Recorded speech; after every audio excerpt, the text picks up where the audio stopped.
But I would still love to know what you did for Mama.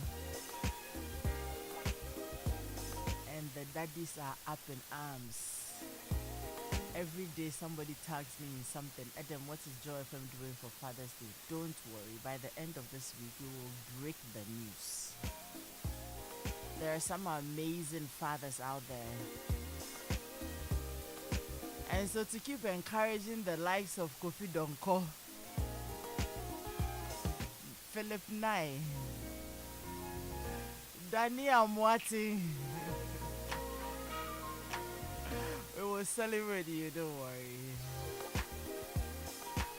But this morning, though, we have a very interesting conversation coming up for you. You know, last week I had some beautiful ladies join me in the studio, and we talked about the impact of Mama on our lives. And by the time we were done with the conversation, I had tried, you know how I do it, and gotten them to promise and pledge that they were going to be here again this week. And yay, they are here. I'm excited to have them here this morning. And we're going to have a conversation on balancing your home and work life. Quickly, let me welcome my guest, Baba Ankra, entrepreneur and founder of Goba Kente. Hi, Baba. Good morning. Welcome to you one more time. Hi, Edem. Good morning. Is you're looking fabulous. Wow. And Dado, who is a baby and a mommy at the same time. She mothers Noel. So Dado is a multi-passionate entrepreneur and founder of Niche and CEO of Adeko Minds. Dado, good morning. Good morning. Today I get to learn a bit about Adeko Minds. I hear it, but I get to learn a bit about it. Last week, Tuesday, you weren't at our meeting. You know the meeting. Yes, And yes, somebody yes. gossiped about you. Just here, Japan. I'll tell you when we are done. Yes, he was gossiping about you. In fact, to me, can you imagine? So who is the real gossip here? And then Marie Noel Yakubu, founder and CEO of Marie Noel Spa and Salon, and Marie also runs an academy, Marie Noel Academy. Good morning to you, ladies, and welcome.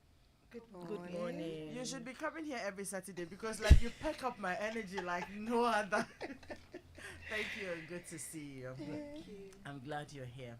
And we're going to be talking about balancing your home and your work life. Last week when I listened to them, I'm like, okay, so how are they doing it? You know, and it's because that's a lot of challenge for a lot of women. And I have personally launched an advocacy. I meet a lot of young women and young married women who probably have a child or two, and life is also overwhelming because it is as though one must give. Either the work must give or the home will suffer. Being able to merge the two together and run it like the pro they are expected to be is always a challenge, and they're very overwhelmed. And last week I shared a story. I began, a series of write-ups that I will be doing. And last week I shared one about this lady who had called me because this makes it about 3 or 4 weeks after the show like this. And she got my number and called me and said she wanted to speak to a counselor, like by force. I said, calm down. What's the problem? And, she was quite hysterical. So what's the problem? Calm down. I tried. And I said, okay, let me know what it is. Then I probably would know who to be able to recommend to have a conversation with you. She wasn't having it. At that point, I felt like, okay, I need to be able to speak to this lady myself. So I was going to push her. Gradually, she said, I won't understand. She said, Auntie Edem, you won't understand. I said, why? She says, you see, you people who sit on TV and radio, most of the time don't understand those of us in the real world. I said, okay. Being on radio and TV means that you have been secluded from the real world. No problem. Just try me. I could understand.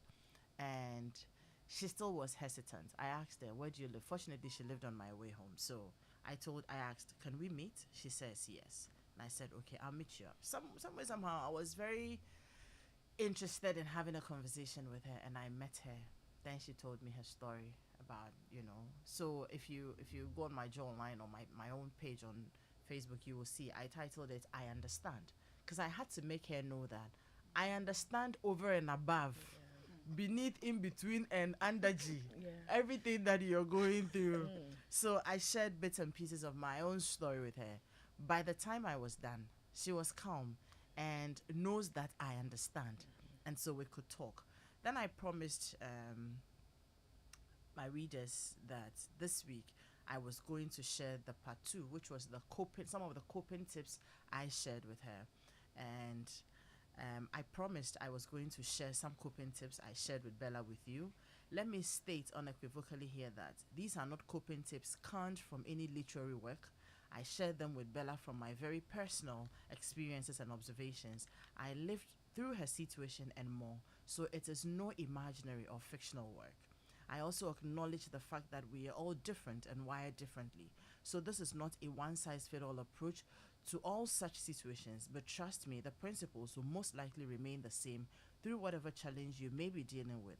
Pick the principles and big blocks and fit your peculiar situation in there and tailor it to suit yourself.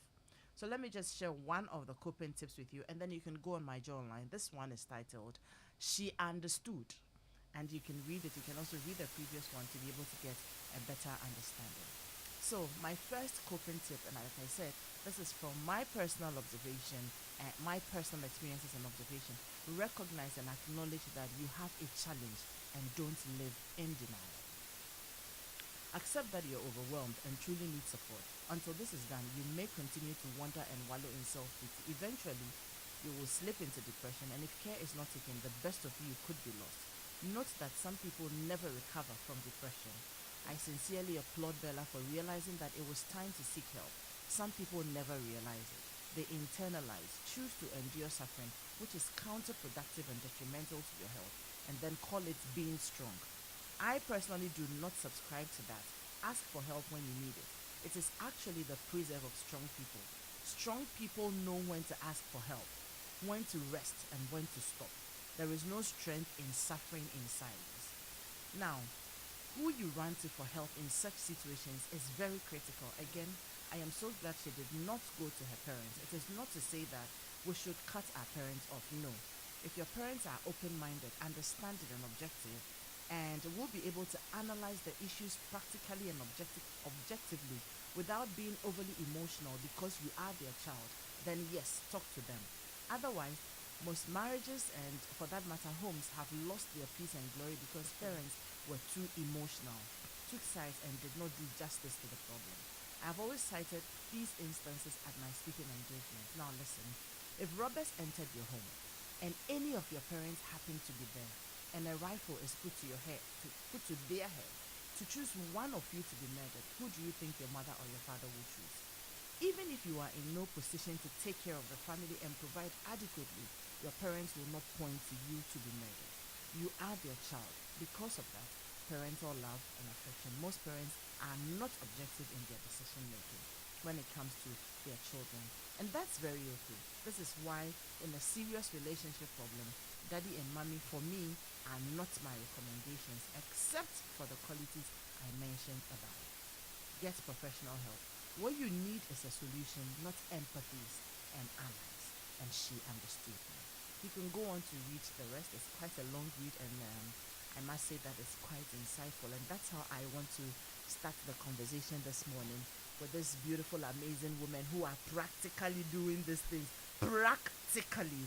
And they will share their experiences with us. Again, they haven't told me that, but I want to believe that, like I shared, this is not something they have gone to read in any books that they are coming to read books to you. They're sharing their lives, their journeys, their experiences, and how they're able to juggle all of these together. You can wake up in the morning like, 4 5 a.m. and be looking this amazing and come on radio. I'm sure there are things you have to do. You finish, you have engagements, you have meetings here, you have home to take care of. How do they also do it? So once again, Baba, Dedo, and Noel, you're welcome. Thank you. Great. So we'll get into the conversation immediately. You can interact with us on WhatsApp 055 1111 997 055 11 11 997. We are also live on Facebook and on YouTube at Joy 997. And you can also send messages if you like to my personal page, Edem Knight-Tay, or you can inbox me if it's, something you don't want to share openly. Now let's go. Let me find out who do I start with? Who do I start with? Who do I start with? I'll start with you, Baba. No, I'll start with Noel. She has the experience. Yeah, I can tell. Yes. Like I said, And I then used you to. always start with me. No, that's fine. It's because you're the big sister in the Yes, room. yes. So yeah, that's We honor okay. you. No, I used to do two notes actually. The day I listen to her, I'm like, okay, madam, keep quiet. But yes, I want to find out. No, also how many children do you have? I have 4 children. Yeah. You should see her. Today we'll do a 360 glam photo and share out there for like a 4-year-old man. Hey, I have work to do. Like a mom of 4. Yeah. Congratulations. Thank you. And the Thank youngest you. is how old? The youngest is 19.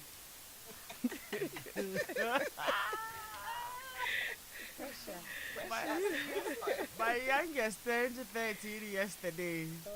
Elliot Knight-Tay Jr., happy birthday to you. So let me find out. Were you running the spa and the academy before the children came in, or how did it pan out? Yeah, so I started. Okay, so when I had my son was when I went to school, my oldest. Okay. Yes. So after that, I started after school. I started in '98. I opened the beauty spa in '98, and What was the first branch? it was at Osu Akai House. Okay. Yeah, Akai House, where the old American embassy used to be. You still have a branch there? I moved Okay. to Kuku Hill. Okay. Yes.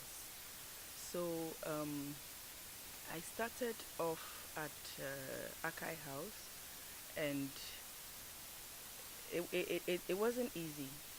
I started with in a small place because, of course, that was my starting point, and I had a lot of challenges when I started because it was a new thing. It was my passion, and because I already had the passion and I went through the education, and whilst I was in school, I used to go to a salon in the area where I went to school, and at the weekends I'll go and help them out there. I volunteered so that I Okay. get the experience whilst I, alongside with school.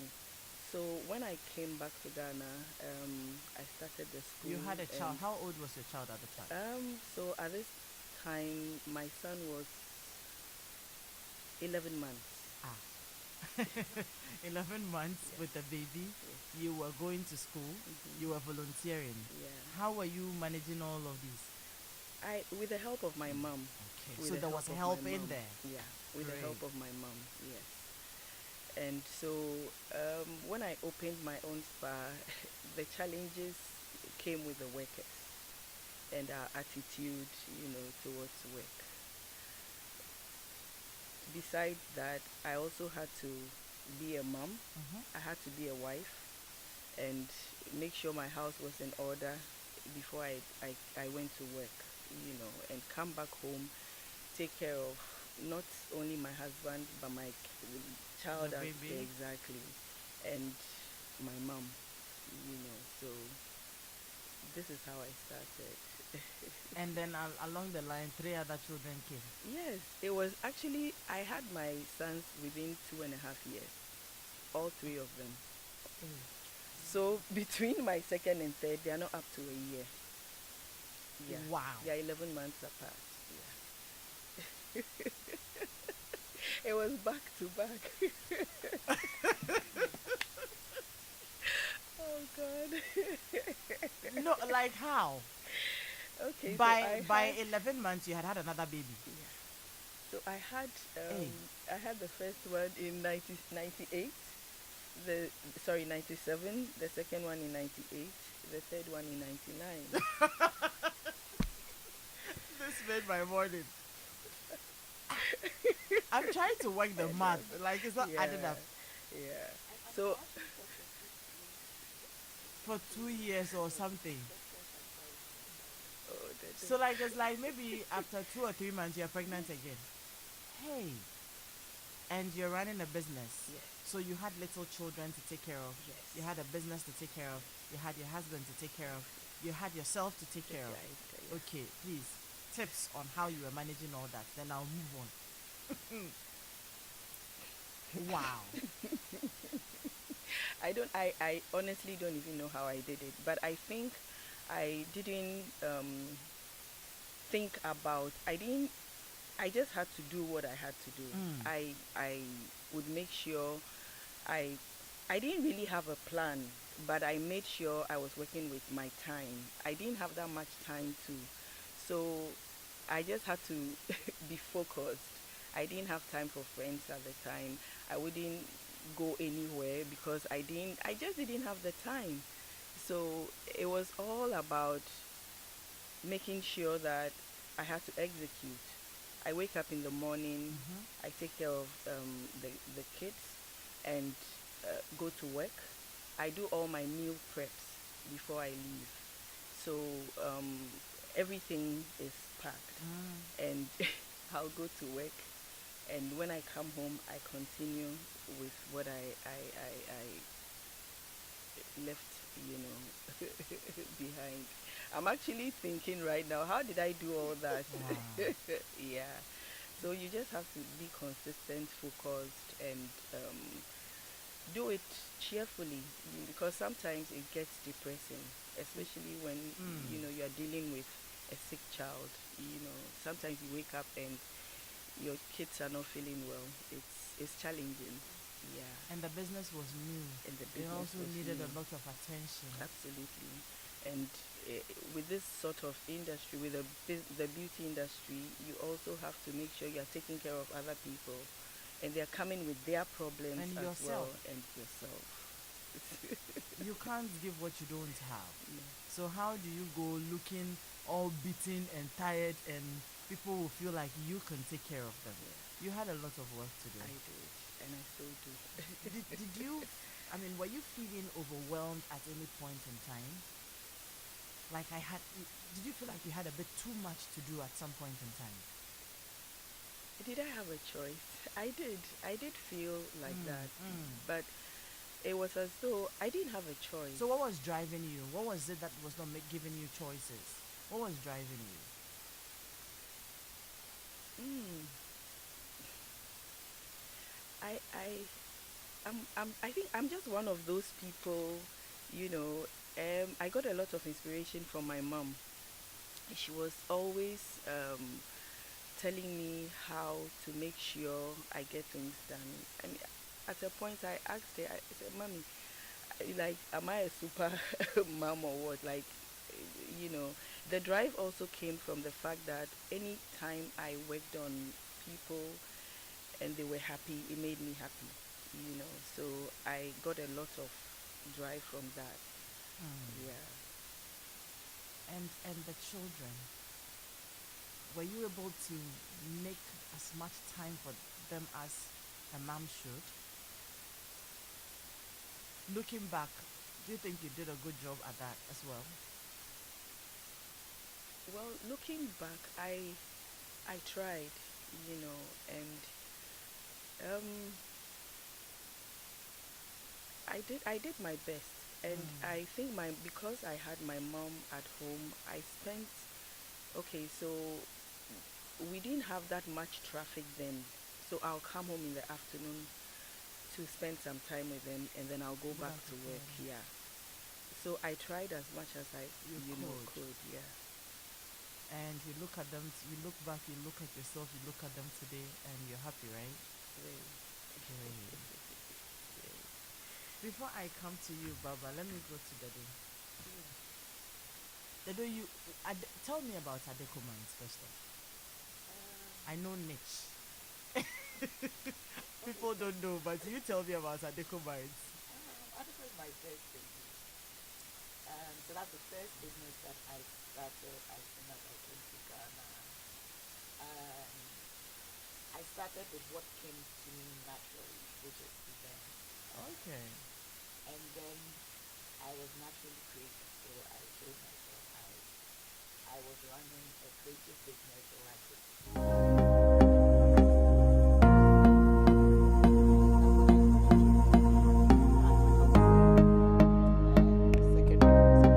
when I was in university, I actually Super Hits Radio, Joy 99.7. so I would always manage your hall and then your phone number. I was doing it for some lectures as well. Those that I had access to, I'll just tell them I could do this. So those were things that came naturally to me because I think I'm naturally creative. So that's how I started Adeco. So we were doing events, we were doing creative design and printing, and then we were doing advertising. Then we went into media buying. So that's how I grew it by myself. And really, I learned from Google and from experts in the industry because I didn't have any academic background with all of those things. So that's how I sort of built Adeco. Okay. I know that your situation is different from that of Noel and Baba, so I'm on a different tangent with you, and that I am also very passionate about. There are lots of young people who would go to school complete, and you know the situation around these days. I'm not getting a job to do, and then we're home. And sometimes you look on social media and you're very sad that I don't know whether it is because people are not finding things to do or just because people just want easy way out of things. And you see what young women are doing and you're very, very sad. Tell me, when you usually have your speaking engagements, you have young women who have, some have a lot of aspiration, some are very confused, some don't know what to do, and in one set of engagement, you will have all of these minds sitting there. I'd like us to take some inspiration from you. Right. Okay. So I mean, as a business person, one of the things that I actually, should I say, doubled into when I started was I was like, okay, let me recruit people. Let me do some kind of agency thing. So I started, because I mean, that's how I am. I would look for opportunities to do things. People were looking for people to hire. So I started recruiting, asking people to bring their CV so that I would get them jobs. Okay. And when I started that, I don't think I did it for even 6 months. It was a lot. I mean, the kind of CVs people sent. Mm-hmm. If I asked them to come in, so I would see what they're capable of before they go to see prospective companies. It was too much, and I was like, okay, this is something. Is either I'm What deciding was to the do that. problem? They were so unprepared. I don't know if they didn't get what it means to. And I had a different mindset because I thought if I'm going for an interview, I'll go on Google and say, what do I need to do? Or ask people, how do I prepare myself? Or how do I put my letter together? The way they even write their letters, like hi, it's not formal. It's like they're not even thinking through the whole process. So it's like I'm just trying to find a job, and they do anything. There's no research. There's no preparation. The way they come, I'm like, there's no way I'll hire you. Looking at you, you're coming for an interview. Look at how you are looking. They're just not prepared, and so I thought, wow. And that sort of, it's one of the reasons why I do the True Life conferences, because I felt that people needed to tell people their stories, especially from the university at that level, so that before they come out, their mindset will be changed. Because I think that also is a big deal. If people's mindsets are changed, if they understand that nothing is going to be handed over to them on a silver platter. It's not like once you finish university, you are going to get a job that's paying you XYZ amount. And I think that's what people think. Once I have the qualifications, these days people after degree they're doing their masters, and so they come and they think that because of these papers that I have, I'm qualified to do and to get paid X Y Z, not even to do. So it's really sad, like you're saying, to see that people are not that serious about investing in themselves. And this is not saying even investing money, investing time, investing thinking into who they want to be, what they want to do. Because I tell some of them, if you really want to work for Joy FM, just go there and then volunteer. Because right now on the market, there's so many people who are looking for jobs. If you go and volunteer and you're coming in every day, you're coming in on time, you're doing all the work, you're doing the right thing, and they can see potential in you, nobody is going to ask you to leave. By the time you've done a month or 2 months with them, they would notice you and they would ask you, to stay on or maybe do something. And that's how you build from there, because in a market that is so saturated and choked, you need to sort of prove yourself. I remember the first job that I ever did for a company. I was 18 or 19. I went to Millicom Ghana then, because it was new. When Mobitel, Yeah. yeah, when that came, mobile phones came and Millicom was opened, and they were then in Joel. I was like, okay, I just wanted to work. I finished secondary school, and I wrote an application, took it there. I remember the CEO, it's a lady, she's actually called Angela, and she said, oh, they didn't have anything, so another time they would see. And then I told her that, oh, I could come in and just help her. I could make her tea, I could just come and help her around. I don't live too far from here, so it's okay. She said, oh, there really isn't any opportunity for me to do any work, but if something comes up, they will call me. Guess what? When I got home, I think before that day ended, I got a call and they asked me to come to work the following day. And I wasn't making her tea or coffee. I was working in the department that at that time you call people and tell them that my name is Debbie Kofi, I'm calling from Mobitel, your credit balance is maybe 20 CDs, you need to top up so that your line doesn't get cut off. And we're all given a list to do. So that's how I started working for them. And that was a great experience for me. They gave me the job, obviously, because I'm sure they thought that, okay, this girl has potential for her to And you had come to, out you had there a and drive. say, yes. So, people are not willing to do that. I think right now a lot of people feel entitled. I've done all the school, and so you need to pay me X, Y, Z. And they're not willing to even prove themselves. I really wish that young people will take some time to reflect and see how they can make stand out in this world with so many people competing for things that are not available in abundance. And to be able to do that, you need to prove yourself in a certain way. And the irony also is that we are all employers, we're always looking for people and you can't find them. So, and there's Yes, so there many are people so there many who people are who are looking for jobs. You keep interviewing and interviewing, and you're still looking for the right person. So, this is a two-part masterclass, if you like. I have two women who, have children, running homes, running businesses, and the duo is one that's also very passionate about, if you like, I'm trying to, about people being able to thrive regardless of where you find yourself.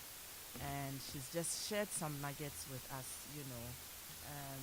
people are not willing to invest in themselves. So, mummies, daddies, if you're home, you want to wake up your youngsters up if they're listening, they will have to begin to learn to invest into themselves. She talked about investing time. At this age, of course, we do know that you don't have money to invest into anything, but you can invest time into enhancing your own knowledge, not just going to school and reading textbooks. She also talked about selflessness and volunteering. It's one of the ways that you can actually prove yourself and get into people's faces and people's hearts. Other than some of the things we do, that you have to be who you know, you have to use what you have to get what you want, and all of those. But you can be a very, very smart person. Just learn. I mean, it's a very learn to be selfless and volunteer. Sometimes even I do to these things. You mentioned that you have gone to school. I have a degree, and you're feeling also entitled. Do you know the number of people who have degrees in this country? You know, who are looking for jobs. There must be something you are able to do to stand out, and it's about selflessness and volunteering, and drop the feeling of, and the feeling also entitled, that is got to be given to me when you haven't worked for it. So please take this and put it into your pocket. It's very, very important. Let me come to you, or you give me a little before I come to you, Baba. Let me also remind our listeners of some of the businesses that are investing a lot into us here on Home Affairs. And it's not because we are feeling also entitled. You do the work. It's because we have proven ourselves, to say that when you invest your money into us, we are able to put it to good use and have beautiful ladies like we have in the studio come to share knowledge and nuggets with our audience. So Yum Vita infant cereal with milk is fortified with Nutri-V, which contains 16 essential vitamins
tasting breakfast you've always desired. Danamilk Cool Cow is fortified with vitamin A and is also a good source of protein and nutrients such as vitamin B12 and iodine to help keep you nourished and strong always.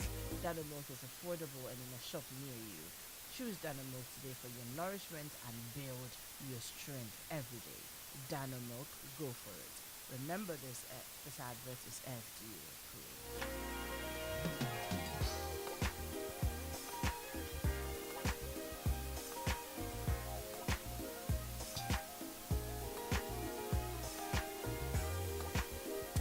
Earlier I told you about Yum Vita infant cereal with milk, which is fortified with Nutri-V, and it contains 16 essential vitamins and minerals including zinc, iron and calcium to aid in baby's healthy growth. I needed to remind you again so you don't forget. Remember also that it comes in 3 different and delicious flavors, maize and wheat, rice, and wheat variants, and also comes in three pack sizes: 50 gram, 400, and 350 gram block bottom pouch. Get the pack size that best suits your family needs. Yum Vita, it's always a delicious way to grow.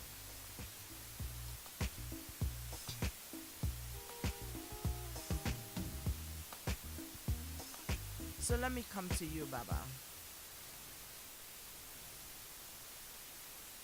Baba, you have to. Yes, I do. Almost 9 and 2. Oh, I was going to ask you, is your last one 21?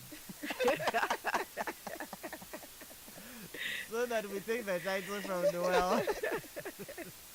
I can Nine. only dream it. 9 and 2. I can't imagine how it feels like to be taking care of a 2-year-old baby. Jesus. Congratulations. And how long have you been running Go Back Into? Okay, so I went into business, I think around 2012 Okay. because of unemployment.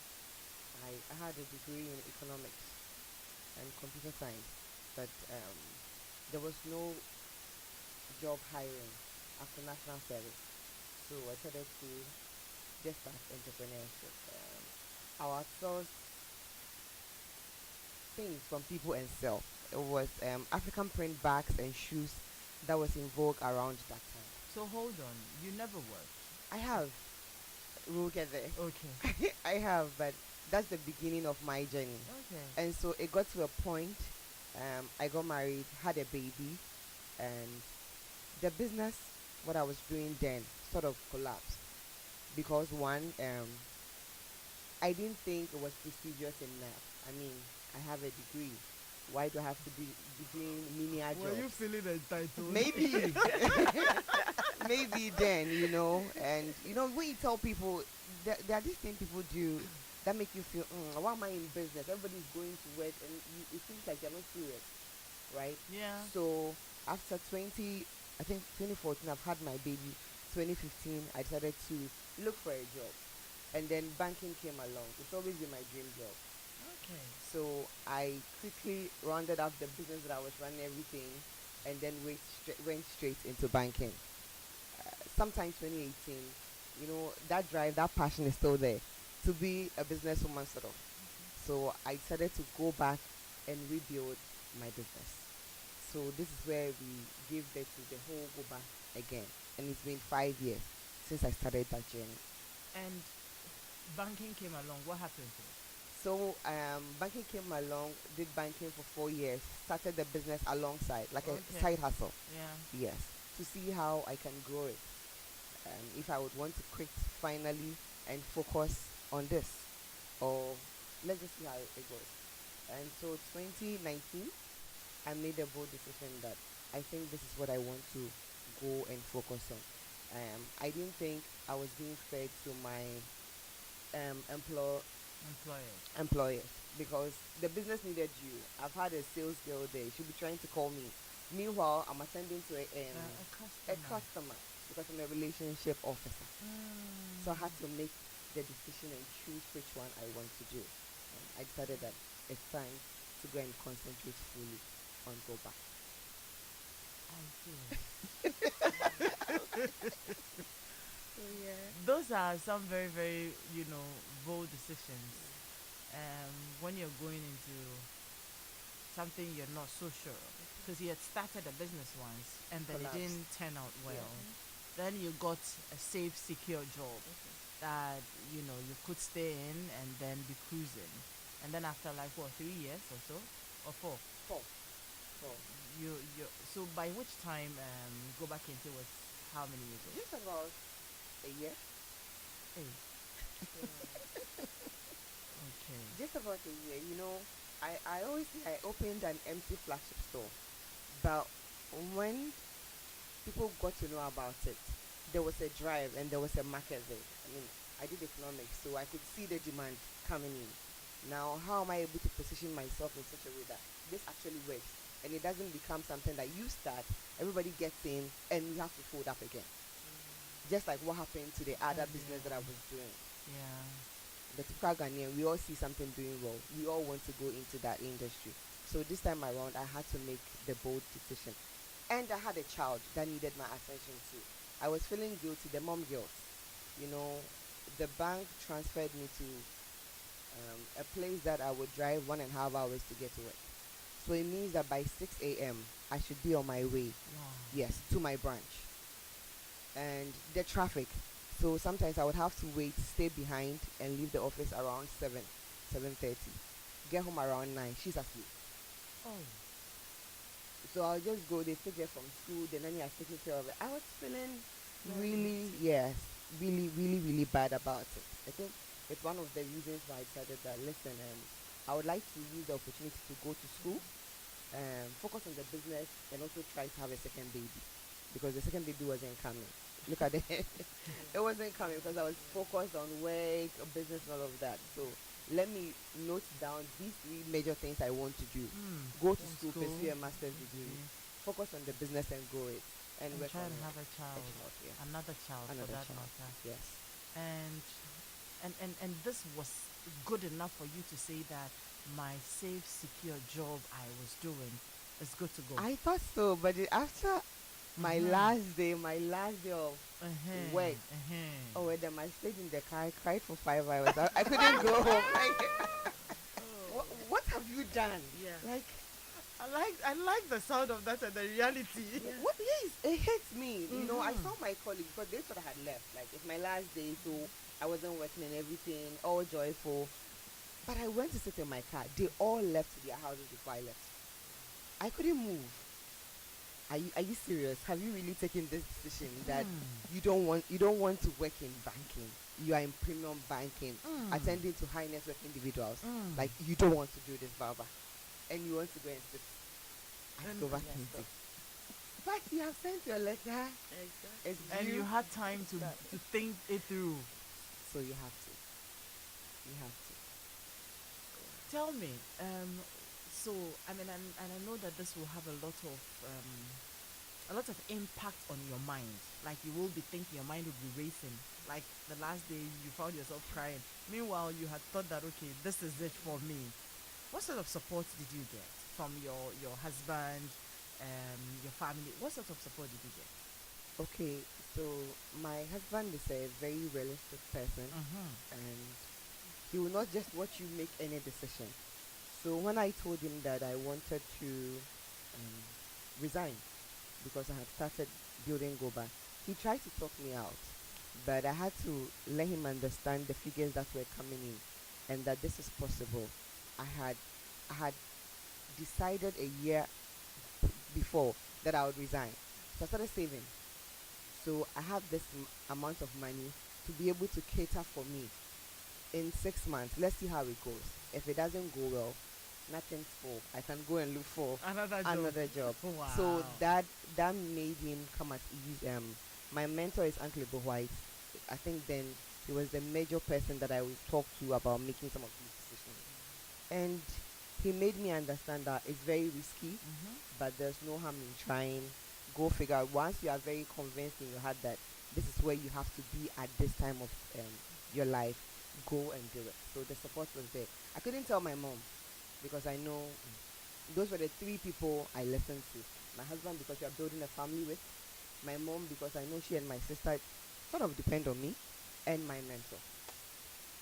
So eventually, you got the support of your husband. Yes, He was okay. he was okay. He was okay. He just didn't want you to come and be emotionally broken because you have taken your decision. He's also an entrepreneur. He didn't think both of us have to be in a risky space. So, but then he can't also force you that stay there. You also have your own dream to dream. I just don't want you to come and be a liability on me. Make sure that the decision you are making is going to be beneficial for the family. So now tell me, how are you juggling? How well are you juggling? Your husband, the children, the business, yourself. How well are you juggling? I learned about compartmentalization, Okay. so, and prioritization. So I work with that a lot. I've learned to ask for help. If something needs to be done, I would make arrangements with my mom or my nanny and let my husband understand that I need to be away for this period of time. The business needs me. But when that is done, sorted, I'm here, I'm home. And even my Michelle is grown enough, so I'm able to have a conversation with her that mommy has to get this done. And I need you to understand and cooperate with me. Work with daddy, work with everybody that's available.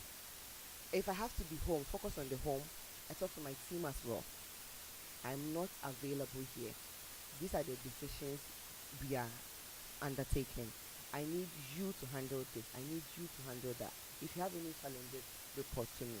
So I'm able to compartmentalize every part of my life and get things running. It's not always perfect, but then it helps.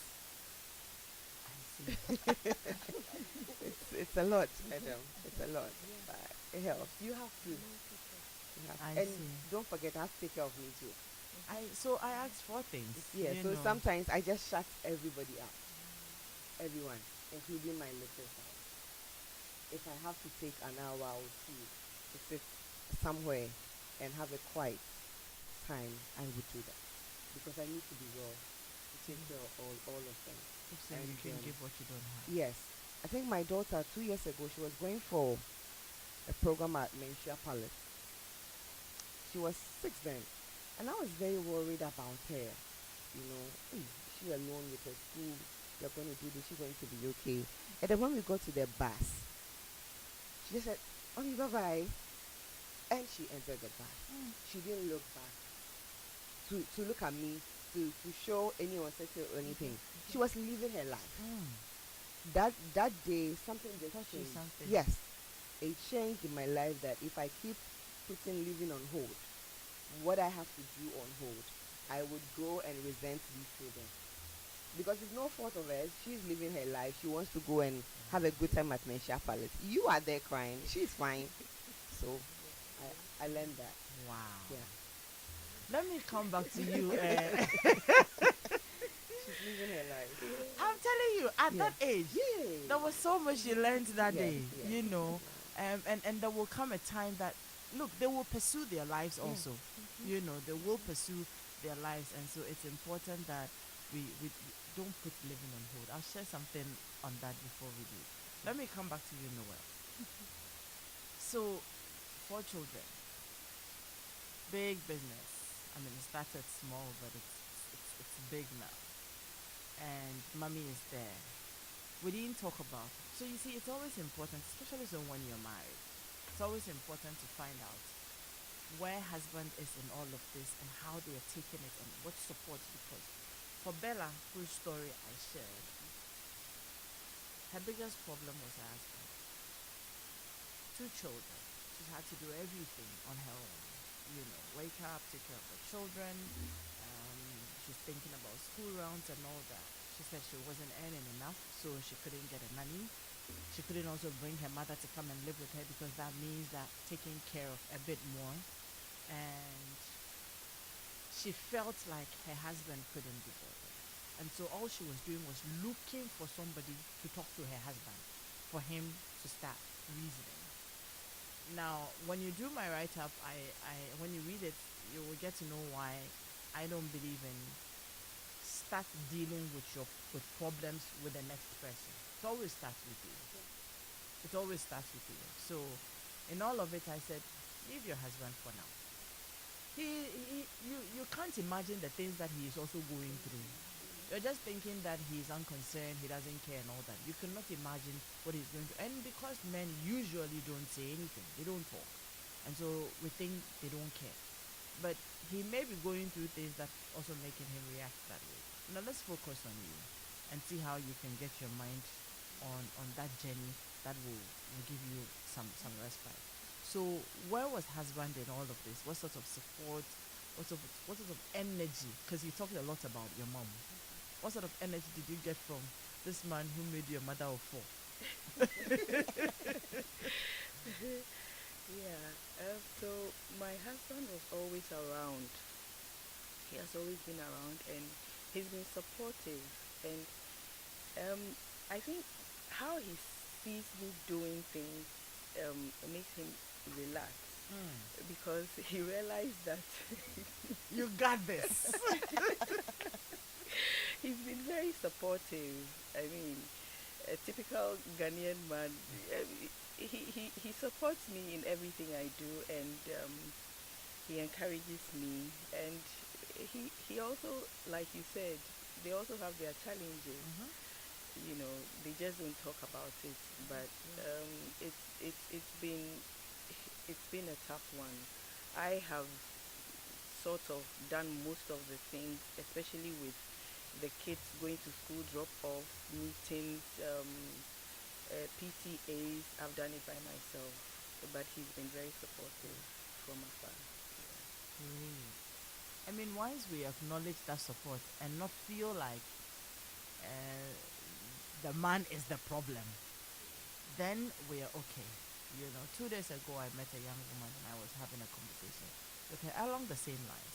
My husband, I said, listen, you have to learn to focus on yourself. Not to say that your husband is not important, but if you focus on yourself, God will bring you to the point where you will begin to see the relevance of your husband in your life. And you may just begin to realize that some of the things you want from him are fairy tales and childish things. You understand? I mean, I asked, imagine, you see the life you're living today and you're happy and all that. Imagine it without him. There, you listen to him. Think it as he's dead or he's not dead. He's not dead. Can you imagine how your life would be without him? I He- can't, because Yeah. I move around a lot because of business. And my husband will be home. He will take care of the children. He will Exactly. feed them. When I travel, we went to Dubai for how long? 2 weeks. It's just my husband and the children at home. My mom will come in and serve them, feed them everything. But in the night, he's the one nursing Them. a 2-year-old. Exactly. So, I mean, sometimes, and I feel like sometimes we also don't take the time off to go to them and ask, are you okay? Is there any way in which I can help or support you? Is there something I can do for you? But it is always about what they are not doing. Today I'm speaking for the husbands. We say husbands. Those of you who support us, those of you who are there for us, we say thank you. We appreciate you so much. There are lots of women who go about, I'm doing it all by myself and it's just me and it's just me and it's just me. Really? You imagine that the man is not there and then let's see you all by yourself. It may not be the people there changing the diapers and cleaning and sweeping and doing all of those things to support you, but they're playing very relevant roles that when they are not there, things cannot be the same. So let's stop kidding ourselves. Daniela, do we have our very good friend Josephine Gabriel on the line? Okay. Please let me go. I'll talk to Josephine in a little bit and come back. Hello, Josephine. How are you? Hello. Hi, Josephine. How are you? I'm fine, thank you. And you? I'm fine, thank you. And congratulations to you on the work you're doing. Thank you. Okay. Josephine is a young woman empowering young ladies, promoting education, and improving livelihoods for the youth in marginalized communities. And she has an upcoming project. She's helping young girls in schools to manage their menstrual cycles on World Menstrual Hygiene Day, gathering, sanitary pads and all to go and give away. In just a minute or two, please tell me a little bit about what you're doing. Okay, so this year's World Menstrual Hygiene Day, my team and I will be going to Somanya Methodist Basic School in Somanya to distribute sanitary pads to the teenage girls in the school and then educate them on menstrual hygiene. Josephine, let me pry a little bit. How old are you? I'm 31 years. Okay, great. Congratulations to you. Thank you. But let me find out quickly from you, what informed this? At 31, you could be using your time to do just anything, but you're going around gathering sanitary pads. It's World Menstrual Hygiene Day, you're going to Somanya to go and give sanitary pads to these young girls and also educate them on menstrual hygiene. That's a very good one. Are you cool? But tell me, what's driving you? Why are you not using your time to do a lot of TikTok videos and be dancing and all of those things, but doing this? Not to say that those ones are not good, but why are you doing this? Okay, thank you very much. So, growing up, I've always loved to gather young ladies or children to teach them and inspire them. Like, I always want to teach them, train them to learn something for themselves. So last year, early last year, I decided to create. I called my friends. We came together, and then we raised some funds to start doing this charity project in less developed communities. So we had our first charity project at Ayimesa, where we shared stationery products, stationery items, sorry, to the kids there. Then last year, World Menstrual Hygiene Day, we went to Adan Custom Methodist to distribute sanitary pads to the girls there. And what really inspired me to work with this World Menstrual Hygiene Day project is a story my mom once told me. That way back when they didn't know about the sanitary towels and tampons and all that. So there was one of her mates who had this cloth on, and during break time when they were playing, then the cloth just fell off. Everyone saw that. And since then, the lady stopped coming to school. Her education ended instantly because of that happening. So that story really touched my heart, and then I decided to go um, less developed communities to go and then share the sanitary pads and take them because most of them can't afford the sanitary pads. So that at Josephine, we're least proud it of would you. deter them from going to danger in their period. We're proud of you. Thank you very much for the work you're doing. And I mean, it's one of the things that Daniela and I, will be doing for young people who are also doing things to inspire other young people and to support them. We'll every once in a while engage with you and just to encourage you and congratulate you. So thank you very much for the work you're doing. Yeah? Thank you very All the best, much. Josephine. That's very impressive. Like, well, you and your friends will come together and then you just contribute money. Let's buy parts and go and distribute to our sisters in some school somewhere and also talk to them about menstrual hygiene. And what's pushing her is just this one thing, one story that her mom shared with her. I equal to you, and we'll see how best we are also able to support some of these initiatives by young people. Thank you so much. Dedo, I have question to ask you. The way I came to you, it's like She's ready for you. there are women who are also waiting, right? Um, it's good to be married. It's good to be in a serious relationship. It's good to have your own family and all. But there are lots of young women who are waiting for this period. Not married yet. I will marry. Before the marriage, because like it or leave it, there are lots of people who are also thinking that it is the marriage that will come and change their lives and solve all their problems in this life for them. The man is an ATM machine in waiting, you know. That would be nice. Who said that would be nice? I Uh-huh. For women who are waiting to get married and start building their lives together, um, in terms of their hands finding things to do, what would you advise? Okay, so women waiting to get married. I mean, obviously, that's if that's your desire to be married. Um, I don't think you wait doing nothing. I mean, you have to live your life, and I think from the story shared or from the experience I have with my friends who are married, you still have to live your life. So, being married doesn't mean that you don't chart a path for yourself.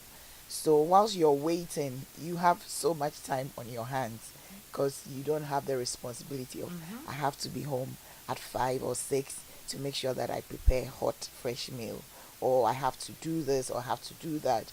So we have so much time on our hands to do all the things, to do all the preparation that we can.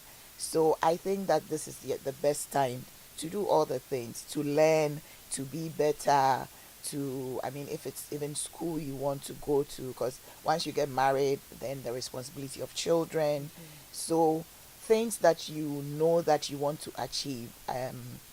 The men too are looking for somebody who is something. So make sure that whilst you're waiting for that someone, you are also becoming that someone. You know what I mean? So these days they say, what are you bringing to the table? Great. But so that make sure that when you're going to the table, you're going with something. It would be amazing to have a cash machine. But even if your husband is someone who has a lot of money, or who has some wealth, is coming with some wealth, you still have to be doing something. And people need to remember that somebody that's having money doesn't mean they dish it out to you. You need a kind man to be able to enjoy that blessing that comes with a rich person. So pray for a kind man, not But just a rich man. whilst you're praying for that, you have got to prepare yourself. You have as to well. prepare yourself. Great. And Baba, I'll come to you shortly for your final words as well. But once again, because I need you to know that Yum Vita is critical to the growth of your children. Let me remind you again that Yum Vita instant cereal with milk is fortified with Nutri-V, which contains 16 essential vitamins and minerals, including zinc, iron, and calcium to aid in baby's healthy growth. It comes in 3 delicious flavors: maize and wheat, rice, and wheat variants. And it also comes in 3 pack sizes: 50 gram, 400 gram, and 350-gram block bottom pouch. Get a pack size that best suits your family needs. Yum Vita is a delicious way to grow.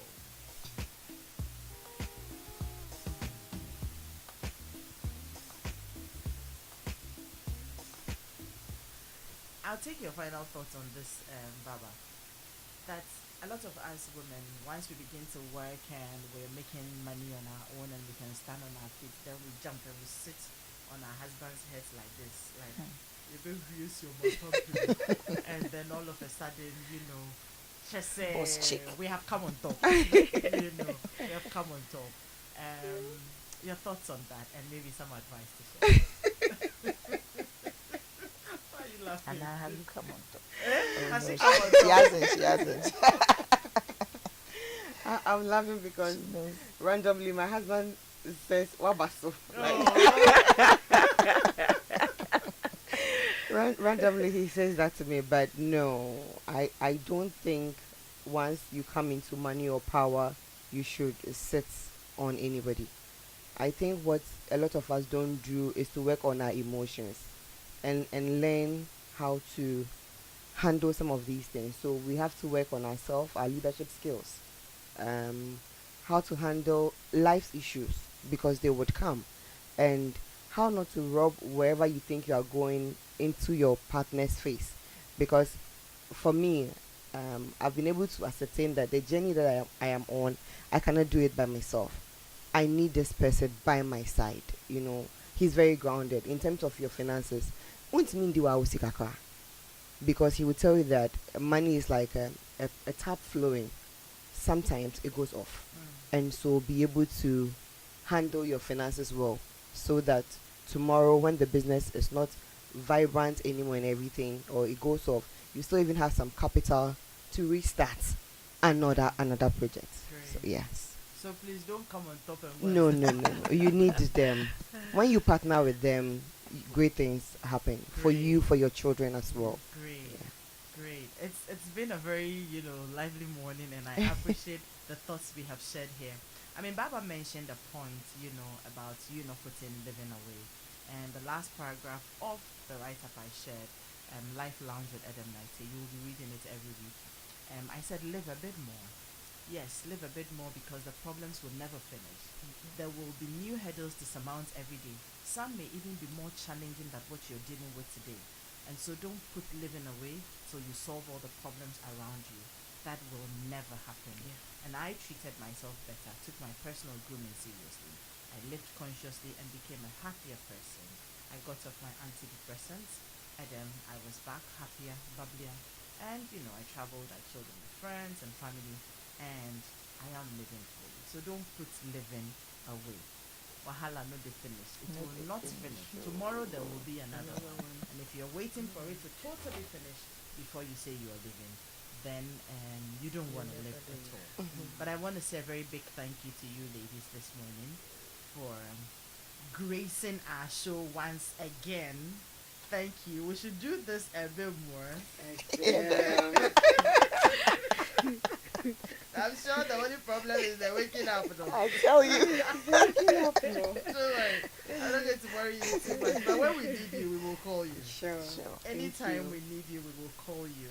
So, to you, Baba, to you, Dedo, and to you, Noel, I say thank you. God bless you. Enjoy your weekend. Daniela, thank you so much. And to everybody who supported us in the background, I'd like to say a very big thank you to all of you. We are done and out of here. Enjoy your weekend. Junior, once again, happy birthday to you. Yesterday you turned 30. You're a full grown man now. Happy birthday to you. And to all the people who celebrated their birthdays yesterday, Ajwa,